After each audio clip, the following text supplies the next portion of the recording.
कहने वाले तो ये भी कह रहे हैं कि रामनाथ निषाद जो है दबंग छवि के व्यक्ति हैं और हिस्ट्री सीटर भी रहे हैं, ऐसे तरह से दबंगई करते हैं और तमाम ज़मीनों को जो है इसी तरह से कब्जा करते हैं। कहने वाले लोग कह रहे हैं। सुनिए, मैं जो कहने वाले कहते हैं, अगर किसी एक व्यक्ति अगर प्रमाण दे दे कि मैं किसी का अवैध तरीके से ज़मीन लिया हूँ, कहने से नहीं होता है सर। मैं कभी किसी भी मजलूम, किसी भी गरीब आदमी को सताता नहीं हूँ। आप लोग हमारे बारे में जानिए, मैं समाज सेवक हूँ, 25 साल से समाज का सेवा कर रहा हूँ। दबंग और हिस्ट्री सीटर वाली बात, हिस्ट्री सीटर देखिए, एक ऐसा विभाग है पुलिस विभाग। पुलिस विभाग यदि चाह दे तो आपके ऊपर एक भी मुकदमा ना हो, फिर भी आपको हिस्ट्री बना देगी। अभी कुछ दिनों पहले जो है झरना टोला से एक वीडियो वायरल हुआ था, जिसमें देखा जा सकता था कि कुछ लोग जो है किसी जमीन को लेकर के विवाद करते हुए नजर आ रहे हैं। इस मामले में गोरखपुर की एम्स पुलिस ने कई लोगों को नामजद करते हुए और कई अज्ञात के खिलाफ मुकदमा दर्ज किया। अब जो इसमें जिनके खिलाफ मुकदमा दर्ज हुआ है उनका नाम रामनाथ निषाद है और ये पार्षद पति भी हैं उस क्षेत्र से। आज प्रेस वार्ता करने के लिए पहुंचे हैं। अब तो आपके ऊपर मुकदमा दर्ज किया गया है, तो प्रेस वार्ता आज किस लिए कर रहे हैं? मैं आप लोगों के माध्यम से पूरे सभी लोगों को बताना चाहता हूं कि जो हमारे ऊपर मुकदमा दर्ज हुआ वो बिल्कुल गलत हुआ, क्योंकि इस ज़मीन का मालिक मैं हूं। आज 18 साल से मैं उस ज़मीन का मुकदमा लड़ रहा था बिना मतलब का। जो श्रीमती मंजू देवी हैं, मंजू देवी बिना कागज़ का हमको 18 साल, उन्होंने 2008 में एक फर्जी वसीयत करा लिया था उस ज़मीन का, जो हमारी ज़मीन का। हम वो ज़मीन दरअसल हमारे ससुर स्वर्गीय राम प्रसाद निषाद की रही है। उनको वह ज़मीन उनके सास स्वर्गीय लखराजी देवी के द्वारा मिला था। लेकिन इनकी ज़मीन, जो महिला श्रीमती मंजू देवी हैं, मंजू देवी का ज़मीन कहीं और नंबर है, अराजी संख्या 234-35। लेकिन वह उस ज़मीन पे मूंगफली का खेती उती करती थी, हमारे ससुर की खेती करती थी। लेकिन वो एकाएक 2008 में उनके नीयत में बदनीयती आ गई। वो तहसीलदार शशि भूषण जी का अदालत था। उन्होंने अपने वसीयत के फर्जी वसीयत, जबकि आज तक 18 साल बीत गया, मैं वसीयत ढूंढते इस समय 18 साल बीत गया, मैं वसीयत कहीं पाया नहीं।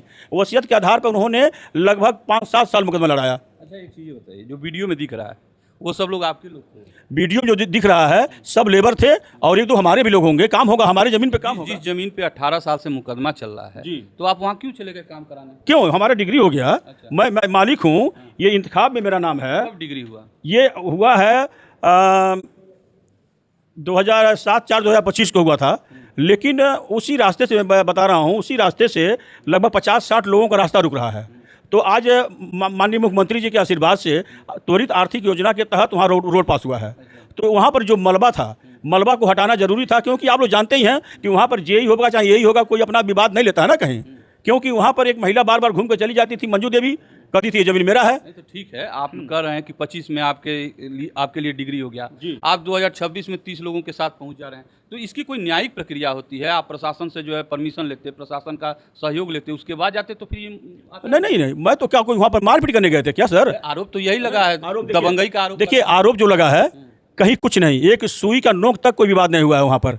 ये केवल मनगढ़ंत कहानी हमारे वार्ड के एक हमारे विपक्षी नेता हैं, उनके कहने पर, उनके फ़ोन पर, और उन्होंने उच्च अधिकारियों को गलत खबर दे दिया। आप जनप्रतिनिधि हैं, बिना जांच पड़ताल के पुलिस कैसे मुकदमा लिख दी? यही तो दुख की बात है। मैं आप लोगों के अपना दुखड़ा कहने क्यों आया हूँ? अगर मैं किया होता तो हमें चिंता नहीं रहता। आप लोग ये भी जान लीजिए, मैं मौके पर था भी नहीं, मैं लेबर खाली वहाँ पर काम कर रहे थे। लेकिन इसका फायदा हमारे विपक्षी लोग उठा करके हमारे ऊपर FIR दर्ज करा दिए। हमारे साथ जो लोग कभी जानते नहीं उस जमीन के बारे में, उनका नाम तक उसमें पड़ गया। कहने वाले तो ये भी कह रहे हैं कि रामनाथ निषाद जो है दबंग छवि के व्यक्ति हैं और हिस्ट्री सीटर भी रहे हैं, ऐसे तरह से दबंगई करते हैं और तमाम ज़मीनों को जो है इसी तरह से कब्जा करते हैं। कहने वाले लोग कहते हैं। सुनिए, मैं जो कहने वाले कहते हैं, अगर किसी एक व्यक्ति अगर प्रमाण दे दे कि मैं किसी का अवैध तरीके से ज़मीन लिया हूँ, कहने से नहीं होता है सर। मैं कभी किसी भी मजलूम, किसी भी गरीब आदमी को सताता नहीं हूँ। आप लोग हमारे बारे में जानिए, मैं समाज सेवक हूँ, 25 साल से समाज का सेवा कर रहा हूँ। दबंग और हिस्ट्री सीटर वाली बात, हिस्ट्री सीटर देखिए, एक ऐसा विभाग है पुलिस विभाग। पुलिस विभाग यदि चाह दे तो आपके ऊपर एक भी मुकदमा ना हो, फिर भी आपको हिस्ट्री बना देगी। एक समाज सेवी होने के नाते आज जिन्होंने ये मुकदमा दर्ज कराया है, उन्होंने ही हमको हिस्ट्री सीटर भी बनाया था। 2017 में चुनाव था पार्षदी का, जब वो जान गए कि चुनाव लड़ने जा रहे हैं रामनाथ, तो उन्होंने एक षड्यंत्र करके हमारे खिलाफ, मुझे मालूम ही नहीं था कि हिस्ट्री सीटर होता क्या है। जब पेपर में आया तो मुझे मालूम हुआ कि हिस्ट्री सीटर मतलब दुराचार होता है। तो दुराचारी का मतलब मैं तो जानता ही नहीं हूँ, दुराचारी क्या मतलब मैंने कभी किया नहीं। जब मैं एक चीठी तक नहीं माना चाहता तो उस आदमी को दुराचारी बना दिया जाए, तो ये बहुत बड़ी बात है। और जब 2023 में, वही 2018 में तो इन्होंने, हम 2017 में चुनाव किसी प्रकार से हम 150 वोट से हार गए थे। लेकिन जब 2023 में हुआ तो मैं 2600 वोट पा करके जीता हूँ। आखिर मैं दुराचारी होता आप लोग समझ सकते हैं, पूरे वार्ड के लोग इस बात को सुन रहे हैं। यदि मैं दुराचारी होता तो वो लोग 2016 में इन्होंने बनाया था, पैसा खर्च करके हमको हमारे ऊपर लांछन लगा दिया। सही है, चलिए ठीक है, लेकिन अगर मैं वास्तव में रहता तो 2023 में जीत कैसे जाता चुनाव, पार्षदी का चुनाव, वो भी बम्पर।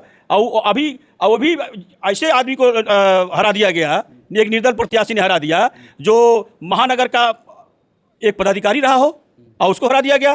तो अपने आप में बड़ी बात है, पूरी जनता जानती है कि रामनाथ हिच चीटर हैं या समाज सेवी हैं, क्योंकि हर एक लोग के दुश्मन होते हैं। अच्छा ठीक है, आप पे मान लीजिए मुकदमा हुआ, आपके लोगों पे मुकदमा हुआ, तो जांच का विषय है, पुलिस विवेचना करेगी। भरोसा नहीं है क्या पुलिस पे? भरोसा क्यों नहीं है? लेकिन यदि पुलिस मान लीजिए ऐसे ही करती रही, बिना जांच पड़ताल के किसी पे मुकदमा करती रही, तो कैसे चलेगा ऐसे? अधिकारियों से मिले, उच्चाधिकारी अभी हम एसएसपी महोदय से मिल करके आ रही हैं। मेरी ये दिखाइए भाई, मैडम श्रीमती माया देवी हैं, अभी एसएसपी साहब से मिल करके आ रही हैं, सीओ साहब से मिल के आ रही हैं। और कल मैं स्वयं डीएम साहब के पास गया था, दरखास्त दिया हूँ। मैं क्यों नहीं मिलूंगा? मैं कोई गुंडा बदमाश थोड़ी हूँ। हिच सीटर कहने से कोई हिच नहीं हो जाता है। आपकी बातों से ऐसा लग रहा है जैसे आपको जिस तरह से फंसाया गया है, ये राजनीतिक प्रतिद्वंदिता का मामला एकदम ये चुनावी रंजिश है। और ताकि इन जो हमारे पीछे पड़े हुए हैं वो चाहते हैं कि ये खत्म हो जाए यहाँ पर, ताकि मैं 2028 में चुनाव जीत जाऊँ। लेकिन ये चुनाव जिताना और हराना पब्लिक के हाथ में होता है सर। पब्लिक के बीच में जैसा आप करेंगे वैसा आपको मिलेगा। और यदि हमारे महोदय जो आज महानगर का वागडोर संभाल रहे हैं, उन्होंने ऐसा किया है, अगर वो किसी के लिए यदि कोई सोर्स लगा रहे हैं, किसी लिए फ़ोन कर करके उनको कार्रवाई करवा रहे हैं, तो सबसे पहले उनको जान लेना चाहिए, दोनों पक्ष को जानना चाहिए कि वास्तव में सही है कौन। आज आपके सामने मैं बता रहा हूँ, ये देखिए जिस महिला के नाम हो रहा है वो दीवानी मुकदमा की थी, ये भी खारिज हो गया। ये उप जिलाधिकारी के यहाँ था, जब ये फर्जी 200 जब ये मुकदमा सब हार गई, अंतिम में ये फर्जी वसीयत के आधार पर ये नाम चढ़वाई थी उस जमीन को। लेकिन जब ये वहाँ हार गई 2013 में, तो फिर इन्होंने 229 का सहारा लिया कि हम उससे नाम चढ़वा लेंगे। क्या हुआ, 229 से जब इन्होंने मुकदमा किया तो उसमें यथास्थिति हो कायम, जबकि उस समय मैं उसमें पार्टी नहीं था, एक तरफा उन्होंने ले लिया यथास्थिति का।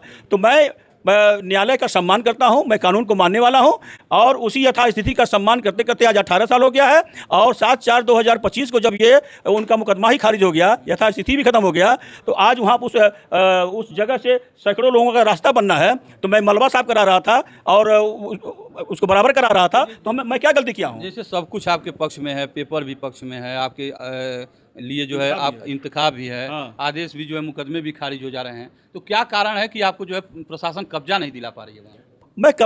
मेरा कब्जा है, प्रशासन क्या कब्जा दिलाएगी? कब्जा है तो फिर विवाद किस बात का है? तो विवाद वो पैदा कर दिया गया ना। वहाँ पर बता तो रहा हूँ, विश्वास करिए, वहाँ पर तू मैं तक किसी से नहीं हुआ है। लेकिन उस महिला को चढ़ा करके, जिसका नियत हमारे ज़मीन पे खराब रहता है आए दिन, अगर मुकदमा लड़ रही होगी, नियत खराब होगा तभी तो लड़ रही होगी, जबकि उसको मालूम है कि मेरा ज़मीन नहीं है, उसका ज़मीन वहाँ से हट करके कहीं और है। और राजीव संख्या 234-35। अच्छा, मैंने ज़मीन है लेकिन वो कहीं और है, उसका कहीं और है ज़मीन। दावा आपके ऊपर? और दावा हमारी ज़मीन पर करती थी, जबकि वो गलत करती थी। प्रशासन से क्या गुहार है? मैं प्रशासन से निवेदन करता हूं कि हमारे ज़मीन पर इनको जाने से मना कर दिया जाए। यदि जांच होता है तो हमारे सभी दस्तावेजों को देखा जाए। आज कोई स्टे नहीं है, मैं निर्माण कराऊं तो मुझे कोई रोके नहीं। ये रामनाथ निषाद जी हैं और इनका जो है कहना है कि जो वायरल वीडियो था उसमें किसी भी तरह की मारपीट नहीं हुई थी। चुनावी रंजिश और जो है राजनीतिक प्रतिद्वंदता के कारण जो है इनके ऊपर मुकदमा दर्ज कराया गया है और ये जांच की मांग करते हैं। एसएसपी से भी मिल करके आए हैं। अब देखने वाली बात होगी कि जांच में निकल करके क्या सामने आता है। बाकी आप अपनी प्रतिक्रिया जरूर दे सकते हैं। मिलते हैं अगले खबर के साथ, तब तक के लिए नमस्कार।